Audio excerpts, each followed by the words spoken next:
Assalamualaikum Buya. Assalamualaikum. Izin bertanya. Seringkali saya memikirkan dan terlintas keberadaan Allah di mana dan wujudnya seperti apa Buya. Hal seperti ini apakah berbahaya untuk saya? Dan jika seperti itu, cara agar bisa terjaga dari hal seperti itu, apa yang harus saya lakukan Buya? Mohon pencerahannya. Wassalamualaikum warahmatullahi wabarakatuh. Waalaikumsalam warahmatullahi wabarakatuh. Lintasan-lintasan semacam itu hampir ada pada semua manusia. Itu tantangan akidah. Dan tidak berbahaya kepada Anda asalkan seketika Anda tepis bahasanya Allah. Tidak seperti itu. Anda ingin bayangkan karena mungkin Anda habis nonton cerita yang ada kahyangan, naik turun, agama lain tentang dewa-dewi segala macam. Bisa saja itu mempengaruhi. Lalu Anda hayalkan Tuhan Anda. Tidak, Allah tidak seperti itu. Tidak, tinggal begitu saja. Ada lintasan-lintasan Tuhan begini-begini. Tidak. Anda katakan tidak, selesai. Kemudian Anda jangan balik pada pikiran-pikiran yang semacam itu. Allah tidak memerlukan tempat, Allah menciptakan tempat. Laisa kamitslihi syai'un, Allah tidak seperti apapun. Jadi, selagi Anda segera tepis, maka tidak membahayakan Anda. Bahkan itu ujian keimanan dia seperti itu. Hampir semua manusia kadang punya lintasan-lintasan. Biasanya yang kalau anak kecil pun punya keimanan berangkat dari apa yang paling ditakuti. Aku pernah dengar cerita seorang raja-raja. Sehingga membayangkan mungkin Tuhan kayak raja. Hidup di singgasana dan sebagainya. Setelah itu kalau sudah gede baru paham, oh tidak begitu. Allah tidak memerlukan tempat. Dan mungkin kadang belum paham anak kecil, bahkan Allah tidak memerlukan tempat. Nah ini terus ada pertanyaan. Dikejar oleh pengalaman-pengalaman dari yang ditonton tentang raja dan sebagainya. Maka ini adalah sederhana rumusnya. Boleh kita melalang dengan pikiran kita. Melalang dengan hayalan kita. Apapun yang kita hayalkan, maka setelah itu katakan Allah tidak seperti itu. Selesai, tuntas. Allah tidak seperti itu. Kita menghayal apapun yang bisa kita hayalkan. Bisa kita saksikan, oh Allah tidak seperti itu. Selesai. Allah alam bisawab. Setelah Anda menyaksikan video ini, jangan lupa berselawat kepada baginda Nabi Muhammad sallallahu alaihi wasallam. Ni ayat Quran paling power dia. Kena makrifat molek. Dia sebut inna fi khalqis samawati wal ardh wa ikhtilafil laili wan nahar la ayatin li ulil albab. Dalam kejadian langit dan bumi tu memperhati. Dia aku gilir ke pergilir siang dan malam tu ada tanda-tanda kewujudan aku bagi orang yang reti mikir nak tersebut. Kalau kita kan kita naik bukit dengan sang kita dua orang. Dalam jalan-jalan siapa atas bukit. Sang kita bertanya, "Weh, tu ada bekas tapak kaki rimau." Tanda ke apa tu? Tanda wujudnya rimau. Maknanya boleh lari lah, tidak bahaya rimau lah kita ni. Begitu kat tersebut, mau tengok langit dan bumi ni. Tanda ke apa tu? Tanda wujud aku. Tak puas hati lagi. Jumpa ya aku gilir ke dari gilir ke siang dan malam. Mana? Ada rumah kan? Rumah ni ada orang tak ada orang. Tiba-tiba sampai malam, orang pun buka lapu. Lapu tu buka. Kita kata kan, oh, ada tuai rumah ni. Tengok tu ya aku gilir siang mana dah? Siang, malam dia pun buka lapu. Dia tak boleh naik sekolah tu. Oh, ada tuai. Pas dia kait liulil albab. Ni tanda ni dia jadi kesannya reti kepada orang reti mikir ya. Orang bodoh tak nampak ni. Tapi orang reti mikir, hati dia makrifat, otak dia cerdas, dia nampak. Ni nak jawab pemikiran etik. Hak kata dunia ni tak ada tuan. Mana inilah sebesar-besar bukti bahawa dunia ni ada tuan.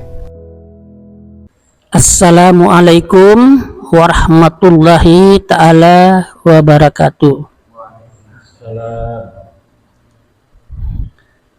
Minta izin Tuhan, saya ingin bertanya masalah tentang wujudnya Allah. Jadi kalau Allah yang wujud, apa kita yang wujud? Kalau Allah yang wujud, apa kita yang wujud? Inilah yang dipertanyakan. Sebab kalau umpamanya katanya, saya pun belum paham. Kalau kita yang wujud, Allah tiada katanya. Tapi kalau Allah yang wujud, kita tiada. Kalau kita yang wujud, katanya syirik. Yang mana nih yang benarnya? Minta izin Tuhan. Assalamualaikum warahmatullahi ta'ala wabarakatuh. Waalaikumsalam warahmatullahi wabarakatuh. Alhamdulillahi rabbil alamin. tentang sifat wujud. Jadi kita sebagai umat Islam semasa kecil pun kita sudah ngaji atau dipelajari sifat-sifatnya Allah. Wujud kidam baqa mukhalafatul hawadithi qiyamuhu binafsihi wahdaniyah qudrat irada ilmu hayat sama basar kalam qadiran muridan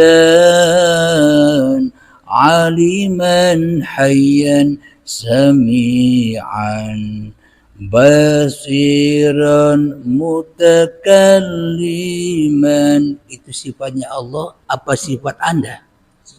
Sifat Allah. Berarti sifat 20 tadi, bila Anda yang berkuasa memiliki sifat 20 yang tadi, berarti iman Anda kepada Allah hanya sebatas yakin saja. Iman hayalan. Yang hakul yakin di dalam dada kita masih diri manusia kita. Apa buktinya? Anda yang wujud, ya enggak? Mestinya bila Anda itu sadar bahwa Anda itu hanya ciptaan, berarti yang lebih wujud yang menciptakan atau yang diciptakan.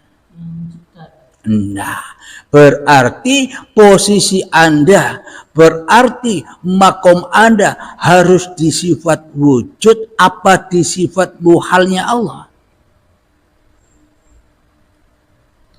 Allah wujud, sifat muhalnya Adam.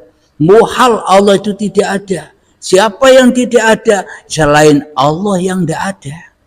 Berarti posisi Anda harus rela, ridho, diadamkan, ditiadakan, digoibkan seperti layaknya selama ini Anda menggoibkan Allah. Seperti itu pula Anda harus menggoibkan diri Anda di hati kita. Itulah asal muasal kita terjadi, yakni Bani Adam, anak cucunya yang tidak ada. Tapi kita selama ini ngaku Bani Adam, tapi sekarang selama ini kita jadi Bani Setan. Mengaku berasa ada daripada adanya Allah, ya kan? Nah, alhamdulillahirabbil alamin. Jadi maknanya kenyataan wujudnya Allah itu di mana? Ketika hidup telah Anda serahkan kembali bahwa hidup ini Allah, itulah nyatanya wujudullah. Ketika Anda sudah Adam, ketika Anda sudah pulang ke rahmatullah. Bila Anda masih belum pulang ke rahmatullah, belum melewati pintu kiamat, mengkiamatkan diri Anda supaya Anda tak ada lagi, maka tak akan pernah kita menjadi rasul-rasulnya Allah. Karena untuk masuk agamanya Allah harus siap jadi rasul-rasulnya Allah. Jadi jangan bayangkan ada nabi lagi, itu kan nabi sosok.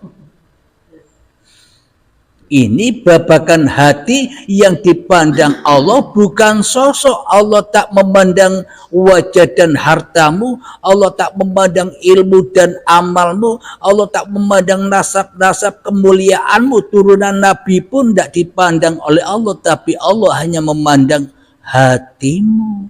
Siapa yang wujud di dalam hatimu? Aku atau kamu, kata Allah. Bila kamu yang wujud, itulah dosa-dosa yang besar. Sholatnya dosa besar, ibadahnya dosa besar, sholawatannya dosa besar, zikirannya dosa besar, hidupnya dosa besar.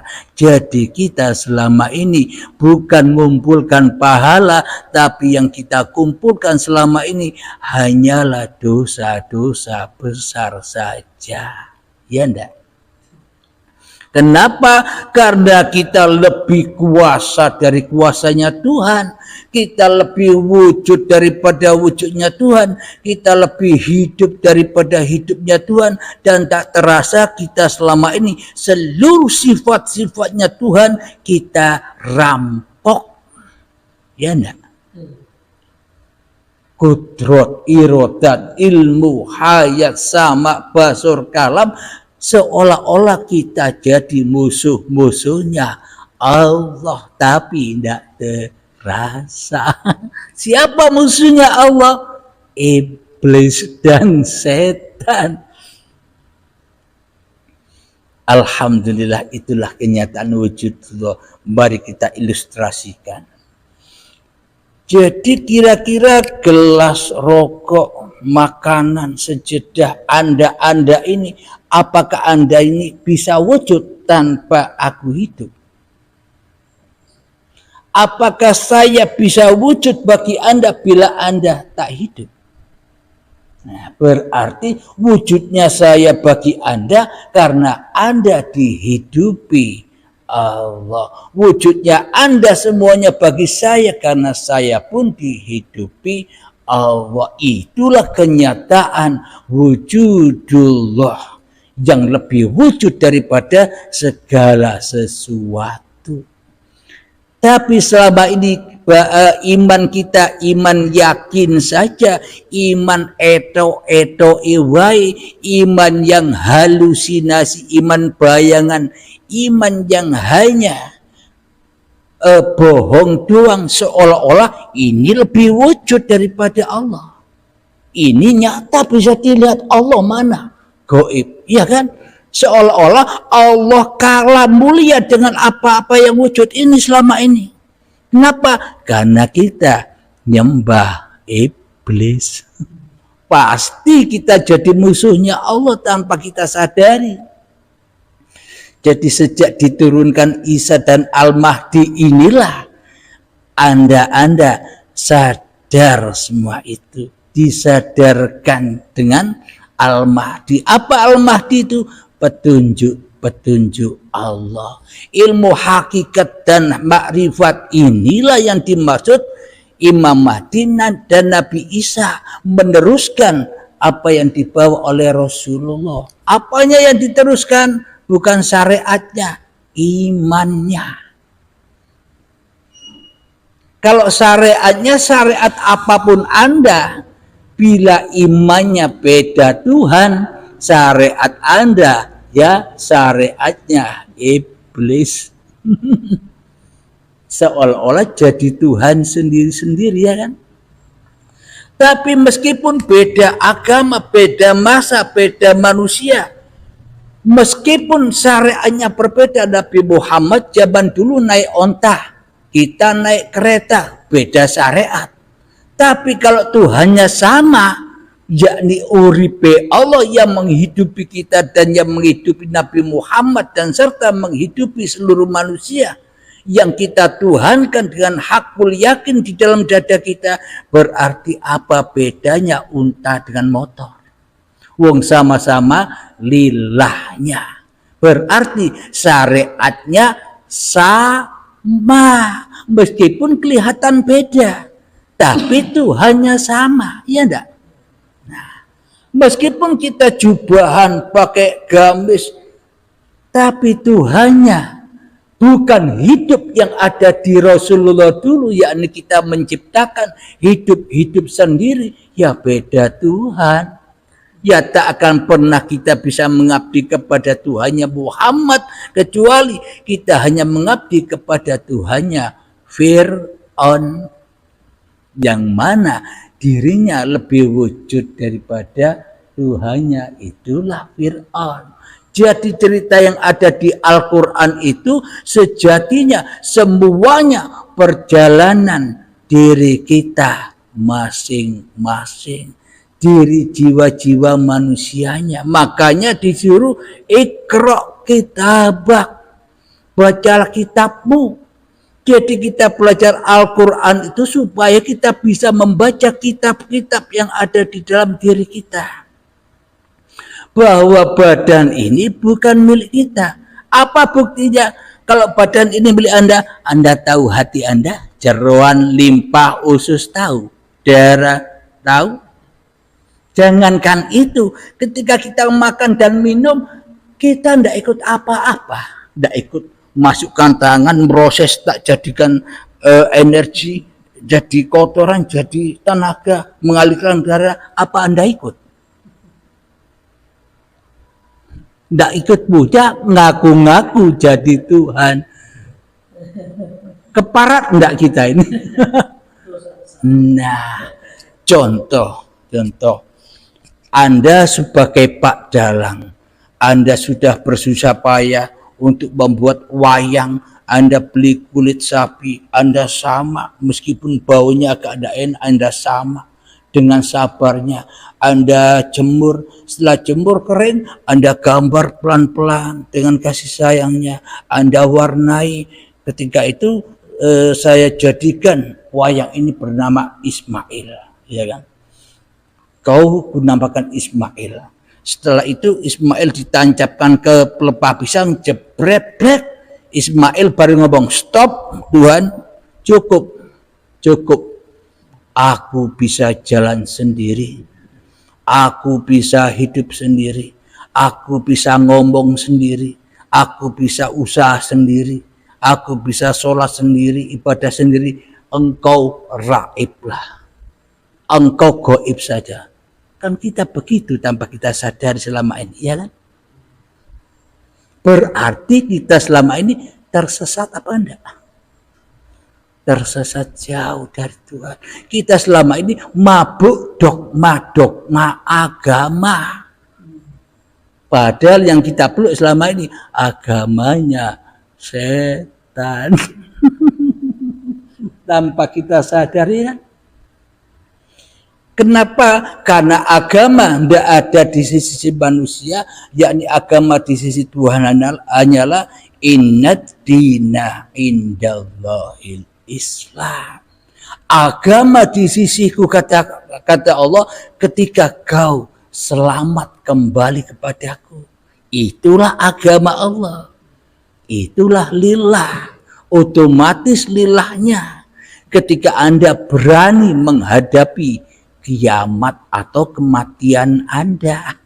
Syarat ketemu Tuhan harus mati agar tidak ada dua wujud. Inilah bukti bahwa keyakinan kita selama ini hanya yakinnya seperti yakinnya iblis.